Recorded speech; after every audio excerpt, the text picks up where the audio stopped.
Hello বন্ধুরা, কেমন আছো সবাই? আমি কিন্তু খুব ভালো আছি। তো আজকের ভিডিওটা সকাল থেকে স্টার্ট করছি প্রত্যেক দিনের মতন। দেখো, আমি এখানে আলু পটল কেটে নিলাম, তারপর তোমাদের সাথে কথা বলতে বলতে রান্নাটাও হয়ে গেল। চলে আসলাম দুপুরবেলা ভাত নিয়ে। এই যে ভাত খেতে বসে গেছি। আমি রান্নাটা করেছিলাম, তোমরা চাইলে আমি রেসিপি দিতে পারি। তো দুপুরবেলা কালকে মা আর বাবান ঘুমায়নি, যেহেতু একটা বান্ধবীর বাড়িতে গেছিলো মায়ের। তো দেখো, আমি আর দিদি ঘরে ছিলাম, যেহেতু কালকে সানডে ছিল। তো দুপুরবেলা দেখে নিলাম একটা ঠাকুর ভাসান যাচ্ছিলো, ওইটা ভাবলাম তোমাদের সাথে শেয়ার করি। তো বাবান আর মায়ের বান্ধবীর বাড়ি থেকে পুরো ফেসে গেছিলো এরকম জলে। তো দেখো, আমি ওদেরকে আবার আনতে গেছিলাম, পুরো বৃষ্টিতে পুরো আমরা ভিজে গেছিলাম। মানে এত বৃষ্টি আর এত জল, মানে আমাদের ঘর থেকে বেরোলে জলের সম্মুখীন তোমাকে হতেই হবে। পুরো বৃষ্টিতে ভিজে আমি পুরো স্নান। তো যাই হোক, বাড়ি চলে আসলাম। আসার পর এবার দেখো, একদম দুধ গরম বসিয়ে দিয়েছি। যেহেতু বাবান ভিজেছে না, ও তো ছোট, তার জন্য ওকে আসার সাথে সাথে গরম দুধটা আমি খাইয়ে দেব।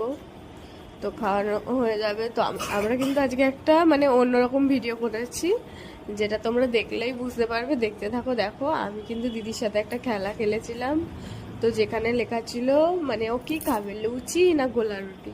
তো ও কিন্তু চুজ করেছিল তোমার গোলা রুটি। তো তারপরে আবার আমি দুটো চিট নিয়ে চলে এসেছিলাম, যেটাতে লেখা ছিল যে হচ্ছে গিয়ে তুই বানাবি না আমি বানাবো। ও কিন্তু লিখেছিল, মানে ও কিন্তু ধরেছিল যে তুই বানাবি। তো সেই ক্ষেত্রে আমাকেই বানাতে হয়েছে, মানে যেমন কর্ম তেমন ফল।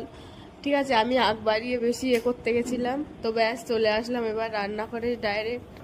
তো এবার গোলা রুটিটা বানাবো, আমি বানিয়ে ওর জন্য নিয়ে যাব। খাওয়ার পর দেখবো রিভিউটাও কি দেয়, ওর খাওয়ার পর রিভিউটা কি দেয়।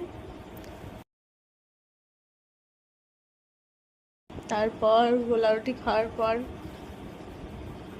তোমরা দেখতে থাকো কিন্তু।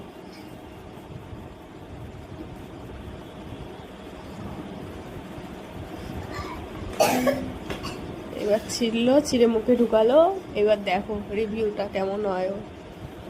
আমি কিন্তু যাই বানাই না কেন ওর খুব ফেভারিট। তারপরে চলে এসেছিলাম চিকেনের দোকানে, যেহেতু রাত্রে চিকেন হবে। আমি আসি চিকেনের দোকানে চিকেন নিতে। তো চিকেন নিয়ে বাড়ির সামনে যেহেতু চলে এসেছিলাম। তারপরে খাওয়া দাওয়ার পর আমরা শুয়ে পড়েছিলাম। আজকে ভালো লাগলে লাইক কমেন্ট শেয়ার